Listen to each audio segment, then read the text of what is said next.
그날 소파 위에서 20살 청년의 뜨거운 입술이 닿았을 때 43살의 제 몸은 이미 돌이킬 수 없는 선을 넘고 있었습니다. 아들의 대학 친구였습니다. 불과 1시간 전까지만 해도 그저 착한 대학생일 뿐이었던 그 청년이 지금은 제 위에서 떨리는 손으로 옷깃을 더듬고 있었습니다. 거실 TV에서는 로맨틱한 영화가 흘러나왔고 빗소리 같은 음악이 우리의 숨소리를 감싸고 있었습니다. 이건 잘못된 일이라는 걸 알았습니다. 하지만 멈출 수가 없었습니다. 아니, 멈추고 싶지 않았습니다. 얼마나 오랜만에 느껴보는 떨림인지, 얼마나 간절하게 바라던 온기인지 그 순간만큼은 모든 것을 잊고 싶었습니다. 저는 43살 박서연이라고 합니다. 이 이야기는 제 아들의 대학 친구와 몸을 섞으며 벌어졌던 경험담입니다. 누구에게나 사람을 사랑하면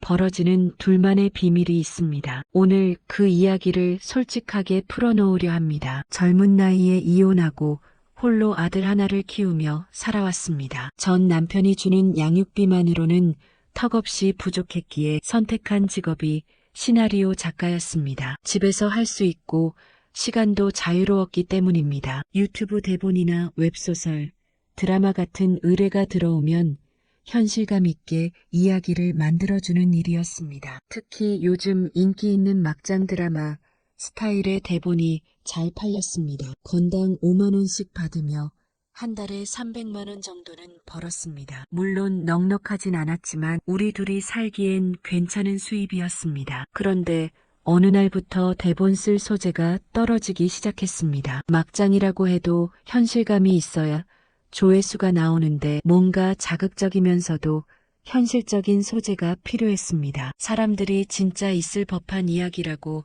느낄 만한 것이 간절했습니다. 머리를 쥐어뜯으며 고민하던 어느 날이었습니다. 아들이 친구를 데려왔습니다. 같은 과 동기인 강민준이라는 친구였습니다. 아들 준혁이 그를 데려와 거실에 소개했을 때 강민준은 밝게 웃으며 인사를 건넸습니다. 둘 다 취미로 전자기타를 배우고 있었는데 집에서 함께 연습하겠다며 왔던 것입니다. 저는 간식이라도 챙겨주려고 라면을 끓여 방으로 가져다 줬습니다. 강민준이 감사하다며 환하게 웃었습니다. 착한 친구였습니다. 그런데 그때 이상한 기운을 느꼈습니다. 강민준이 자꾸 제 쪽을 힐끔거리는 것이 느껴졌습니다. 그날 입었던 원피스가 좀 파인 디자인이긴 했지만 그 시선이 분명하게 전해졌습니다. 20살 남짓한 청년이 어른 여자를 보니 그러나 보다 싶어 속으로 피식 웃었습니다. 그런데 문득 이상한 생각이 스쳤습니다. 이거 소재가 되겠다는 생각이었습니다. 아들의 친구와 얽히는 이야기, 자극적이지만 현실감 있게 쓸 수 있을 것 같았습니다. 요즘 이런 콘텐츠가 잘 나간다는 걸 알고 있었습니다. 너무 막장으로 가면 안 되고 현실감 있게 써야 한다는 것도 알고 있었습니다. 그러려면 직접 느껴봐야 했습니다. 머릿속에서 시나리오가 돌아가기 시작했습니다. 주인공은 40대 싱글맘, 아들의 대학생 친구와 눈이 마주치고 서로 끌리기 시작하는 이야기. 현실감을 넣으려면 실제로 그런 상황을 만들어 봐야 할 것 같았습니다. 물론 진짜로 뭘 하자는 게 아니라 그냥 분위기만 느껴보는 것이었습니다. 시나리오는 현실에서 영감을 받아야 생생해지니까요. 그래서 조금씩 관찰하기로 마음먹었습니다. 며칠 뒤 아들과 강민준이 또 와서 기타 연습을 했습니다. 저는 과일과 음료수를 쟁반에 담아 방으로 가져갔습니다. 쟁반을 바닥에 내려놓으려고 허리를 숙였을 때 옷깃 사이가 보였을 것입니다. 강민준의 얼굴이 확 굳어지는 게 보였습니다. 당황한 표정이었습니다. 속으로 웃음이 났습니다. 저는 모르는 척 바닥에 앉아서 둘이 기타 치는 걸 들었습니다. 다리를 끌어안고 앉았는데 반바지가 짧았습니다. 바지통도 넓었습니다. 강민준은 계속 제 쪽을 힐끔힐끔 보았습니다. 속으로 웃음이 났습니다. 아마 분명 속이 보였을 것이라 생각하니 강민준이 보는 제 모습이 상상이 갔습니다. 조금 긴장되면서도 뭔가 흥미로워졌습니다. 기타 소리가 울려 퍼졌습니다. 둘이 합주하는 모습이 보기 좋았습니다. 그런데 강민주는 자꾸 박자를 놓쳤습니다. 저는 그 모습을 지켜봤습니다. 강민준의 표정을 유심히 관찰했습니다. 당황한 듯한 눈빛과 어색하게 웃는 입꼬리가 인상적이었습니다. 이런 표정이구나, 이런 느낌이겠구나, 남자 청년들은 이런 반응을 보이는구나 하며 머릿속에 메모했습니다. 나중에 시나리오 쓸 때 이 감정을 그대로 옮겨야겠다고 생각했습니다. 1시간쯤 지나 저는 슬슬 일어났습니다. 방문을 닫고 나와서 거실로 돌아와 노트북을 켰습니다. 그리고 바로 시나리오를 쓰기 시작했습니다. 40대 싱글맘 주인공이 아들 친구를 처음 만나는 장면, 과일을 내려놓으며 허리를 숙이는 장면, 남자 주인공이 당황하는 표정, 힐끔거리는 시선까지 모든 것을 담았습니다. 손이 저절로 움직였습니다. 막혔던 글이 술술 풀렸습니다. 이런 현실감이 필요했던 것입니다. 밤새 대본을 완성했습니다. 다음날 의뢰인에게 보냈더니 바로 연락이 왔습니다. 현실감이 장난 아니라며 칭찬이 쏟아졌습니다. 어떻게 쓴 거냐는 질문에 그냥 상상력이라고 대답했습니다. 속으로 웃으며 말입니다. 그 대본은 일주일 만에 조회수 50만을 찍었습니다. 의뢰인이 추가 작업을 요청했습니다. 속편을 써달라는 것이었습니다. 같은 느낌으로 말입니다. 흔쾌히 승낙했습니다. 그런데 문제가 있었습니다. 속편을 쓰려면 더 깊은 감정선이 필요했습니다. 단순히 힐끔거리는 것만으로는 부족했습니다. 좀 더 긴장감 있는 상황이 필요했고 뒷이야기가 상상되는 떨리는 순간이 필요했습니다. 며칠을 고민했습니다. 그러다 기회가 왔습니다. 아들이 다음 주 목요일에 자격증 학원 때문에 늦을 것 같다고 말했습니다. 강민준이 먼저 올 텐데 괜찮냐고 물었습니다. 괜찮다고 대답했습니다. 그날이 왔습니다. 목요일 오후 4시쯤 초인종이 울렸습니다. 강민준이었습니다. 문을 열어줬습니다. 준혁이는 학원 가서 좀 늦는다며 방에서 기다리라고 했습니다. 강민준이 감사하다며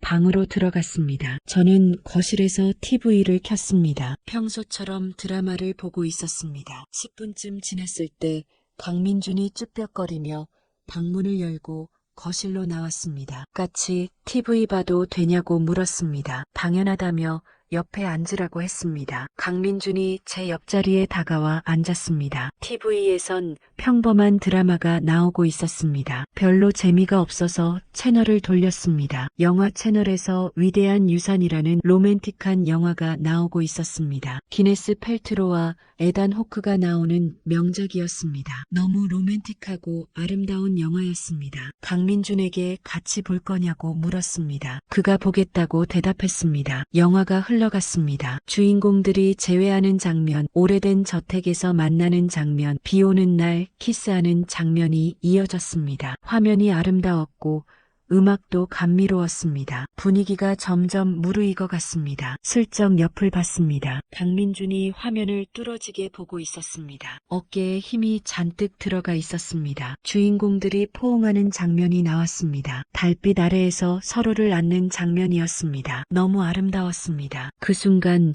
저도 모르게 옆에 앉은 강민준의 손을 잡았습니다. 왜 그랬을까요? 영화에 취한 걸까요?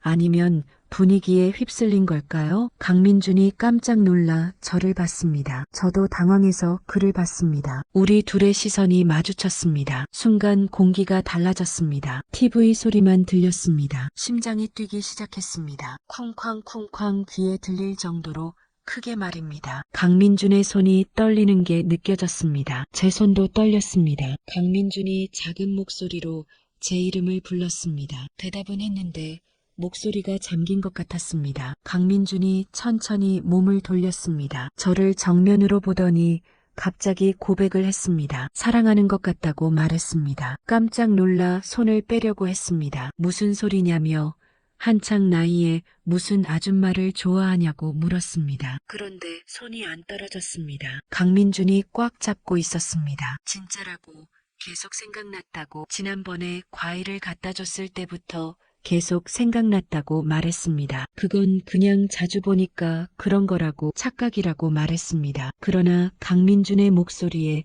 힘이 들어갔습니다. 진심이라고 생각하면 가슴이 떨린다고 말했습니다. 가슴이 떨린다는 그 말에 제 가슴도 떨렸습니다. 이상했습니다. 20살 남짓한 청년이 하는 말인데 말입니다. 진정하라고.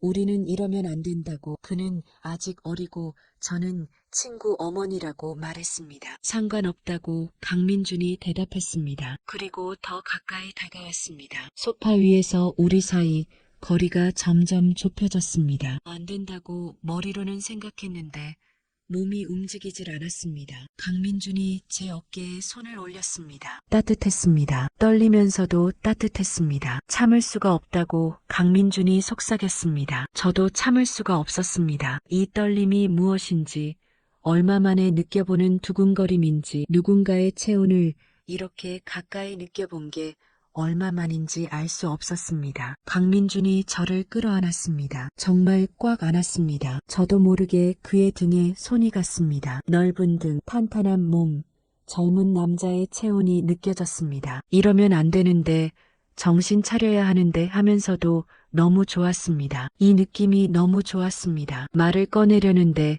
강민준이 천천히 얼굴을 가까이 했습니다. 안 된다고 입으로는 말했는데 눈을 감아버렸습니다. 입술이 닿았습니다. 부드러웠습니다. 떨리면서도 너무나 감미로웠습니다. 강민준의 키스는 서툴렀습니다. 경험이 없는 게 느껴졌습니다. 그게 더 애틋했습니다. 저는 그 키스를 받아주고 말았습니다. 아니, 받아준 게 아니라 같이 했습니다. 얼마나 그렇게 있었을까요? 시간 가는 줄 몰랐습니다. TV 소리도 들리지 않았습니다. 강민준이 천천히 저를 소파에 눕혔습니다. 위에서 저를 내려다보는 그의 눈빛은 간절했습니다. 안 되면 지금이라도 멈추겠다고 물었습니다. 저는 대답 대신 그의 목을 끌어안았습니다. 그렇게 우리는 소파 위에서 하나가 되었습니다. 마침내 서로를 느꼈습니다. 조심스러웠지만 황홀했습니다. 몇 년 만에 느끼는 기분인지 정말 날아갈 것 같았습니다. 강민준은 계속 제 눈치를 봤습니다. 이래도 되냐고,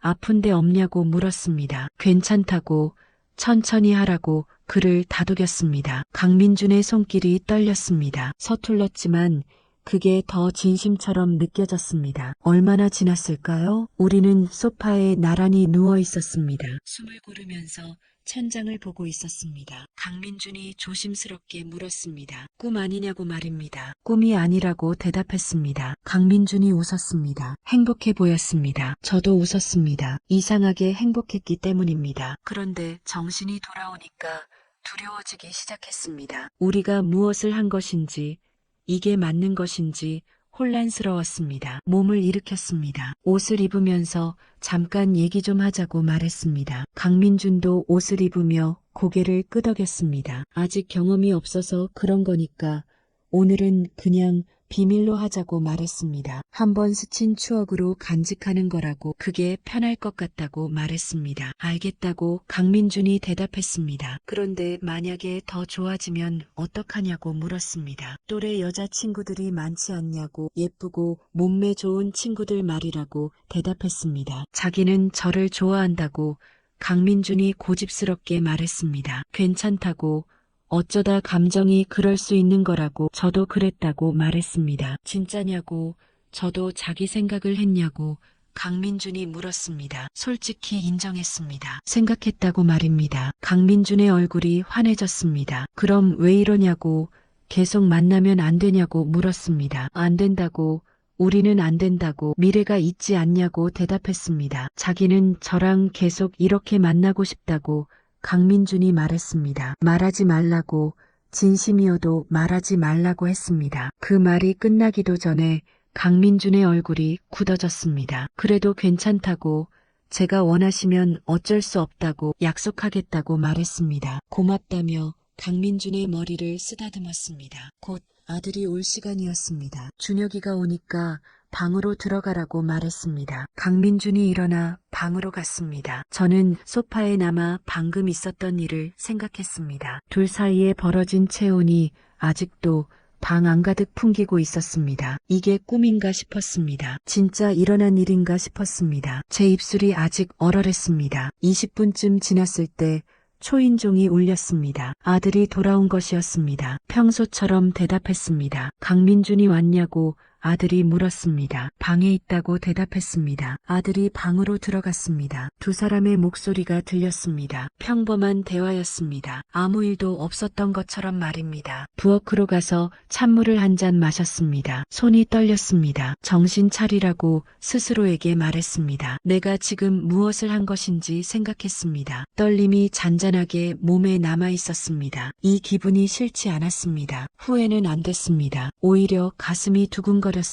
이상했습니다. 저녁을 준비하면서 계속 방문 쪽을 보게 됐습니다. 강민준이 있는 방을 말입니다. 저녁 먹으라고 불렀습니다. 두 사람이 나왔습니다. 강민준의 얼굴은 평온했습니다. 아무렇지 않은 척하고 있었습니다. 저도 그랬습니다. 밥을 먹는 내내 우리는 눈을 마주치지 않았습니다. 일부러 피했습니다. 준혁이는 눈치채지 못했습니다. 평소처럼 밥을 먹고 평소처럼 얘기했습니다. 식사가 끝나고 강민준이 일어났습니다. 이만 가겠다고 말했습니다. 벌써 가냐고 물었습니다. 내일 아침에 수업이 있다며 조심히 가라고 했습니다. 현관까지 배웅하러 나갔습니다. 아들은 안방에 있었습니다. 문 앞에서 강민준이 작게 속삭였습니다. 오늘 정말 감사했다고 말입니다. 고개만 끄덕였습니다. 더는 말하면 안 될 것 같았습니다. 문이 닫혔습니다. 강민준이 떠났습니다. 저는 그 자리에 한동안 서 있었습니다. 가슴이 아렸습니다. 왜일까요? 그날 밤 잠이 안 왔습니다. 계속 강민준 생각이 났기 때문입니다. 그의 떨리던 손길, 서툰 키스, 간절했던 눈빛이 다 떠올랐습니다. 잊어야 하는데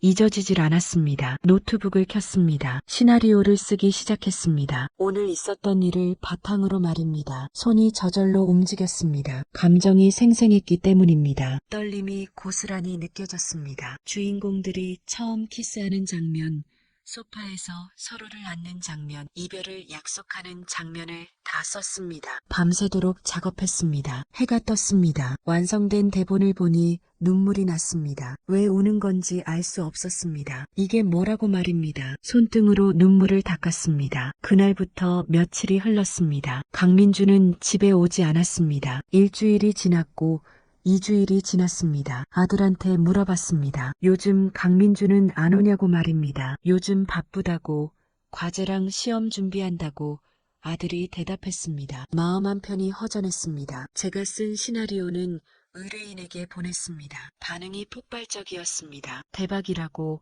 조회수가 미쳤다고, 벌써 80만 뷰를 넘었다고 말했습니다. 댓글 반응도 최고라고, 다들 현실감 넘친다고 난리라고 했습니다. 속편을 부탁한다고 이 감정선을 유지하면서 말입니다. 쓰겠다고 대답했습니다. 그런데 마음이 무거웠습니다. 노트북 앞에 앉았습니다. 속편을 써야 하는데 손이 움직이지 않았습니다. 주인공들은 어떻게 될까요? 다시 만날까요? 아니면 이대로 끝날까요? 머릿속으로는 해피엔딩을 쓰고 싶었습니다. 두 사람이 다시 만나서 서로의 마음을 확인하는 것 말입니다. 그런데 현실은 해피엔딩이 아니었습니다. 강민주는 오지 않고 저는 혼자 그리워하고 있었습니다. 키보드에 손을 올렸습니다. 천천히 쓰기 시작했습니다. 여주인공이 남주인공을 그리워하는 장면, 밤마다 그를 떠올리는 장면, 일상 속에서 문득 생각나는 장면을 썼습니다. 쓰다 보니 제 감정이었습니다. 시나리오가 아니라 제 고백이었습니다. 보고 싶다고,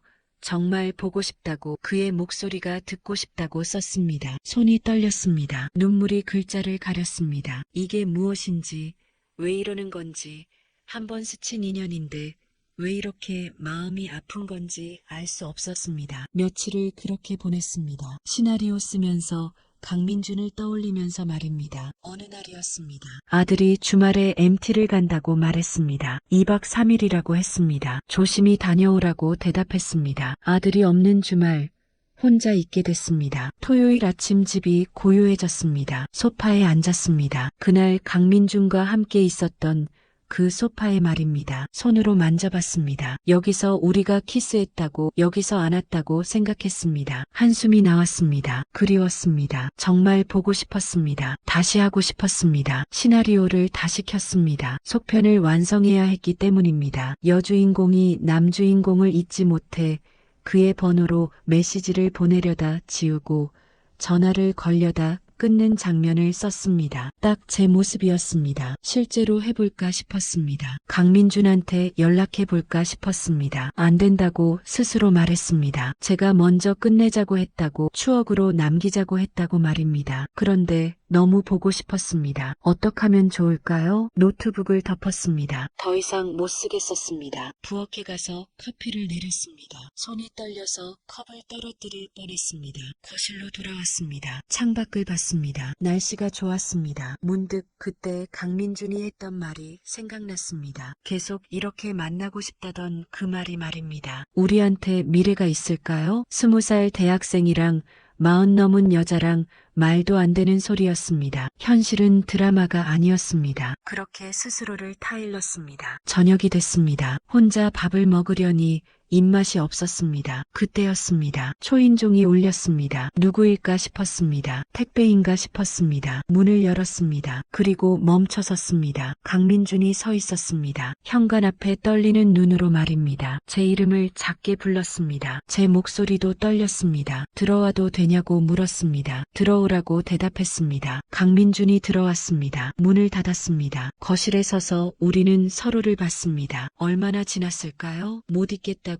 강민준이 말했습니다. 계속 생각했다고, 매일 생각만 했다고 말했습니다. 우리는 안 된다고, 미래가 있지 않냐고 대답하려는데 그 말이 끝나기 무섭게 강민준이 저를 껴안았습니다. 꽉 안았습니다. 제 몸에 압력이 가해지자 떨리기 시작했습니다. 저도 그를 안았습니다. 놓치고 싶지 않았기 때문입니다. 사랑한다고 강민준이 말했습니다. 저도 좋아한다고 대답했습니다. 입술이 닿았습니다. 지난번보다 깊었습니다. 강민준이 저를 안아 올렸습니다. 어디로 가는지 알았습니다. 침대에 누웠을 때 강민준의 손길이 부드러웠습니다. 지난번보다 여유로웠습니다. 조금 익숙해진 걸까요? 천천히 서두르지 않고 우리는 서로를 느꼈습니다. 시간이 멈춘 것 같았습니다. 세상에 우리 둘만 있는 것 같았습니다. 강민준의 체온이 제 온몸을 감쌌습니다. 따뜻했습니다. 너무나 따뜻했습니다. 얼마나 지났을까요? 우리는 침대에 나란히 누워 있었습니다. 숨을 고르면서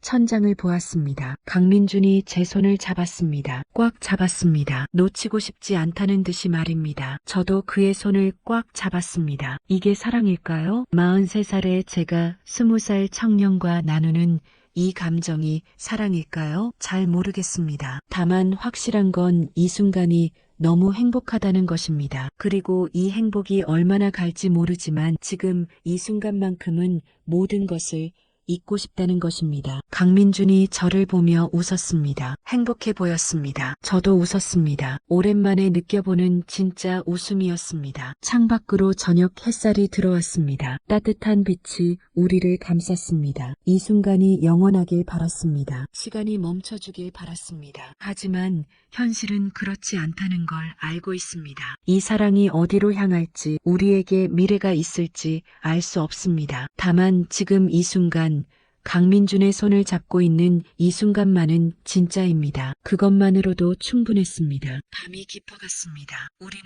서로를 안고 잠들었습니다. 내일 무슨 일이 일어날지 모르지만 오늘 밤만큼은 행복했습니다. 그것으로 충분했습니다. 사람의 마음은 나이를 가리지 않습니다. 누군가의 시선, 한마디의 온기, 잠깐의 떨림에도 흔들릴 수 있는 게 바로 인간이니까요. 하지만 사랑이란 이름으로 다 허락될 순 없습니다. 그럼에도 불구하고 누군가는 사랑을 택하고 누군가는 그 사랑을 평생의 비밀로 남깁니다. 오늘의 이야기는 그 경계 위에서 흔들린 한 여자의 기록이었습니다. 외로움 속에서도 여전히 뜨겁게 살아있는 인간의 본능, 그리고 그 끝에 찾아오는 고요한 후회와 깨달음. 우리 모두 그 마음을 조금은 이해할 수 있지 않을까요? 삶은 늘 선택의 연속입니다. 그 선택이 옳았는지 그르렀는지는 시간이 알려줍니다. 다만 분명한 건 어떤 사랑도 헛되지 않다는 겁니다. 그 사랑이 상처였든 추억이었든 결국 우리를 조금 더 사람답게 만들 테니까요. 별빛은 언제나 어둠 속에서 더 선명히 빛납니다. 오늘의 어둠이 누군가에게는 내일의 빛이 되길 바라며 별빛 한마디였습니다. 당신의 이야기가 오늘의 별빛이 되었다면 구독과 좋아요 그리고 알림 설정으로 다음 인생의 한 장면에서도 함께 해주세요.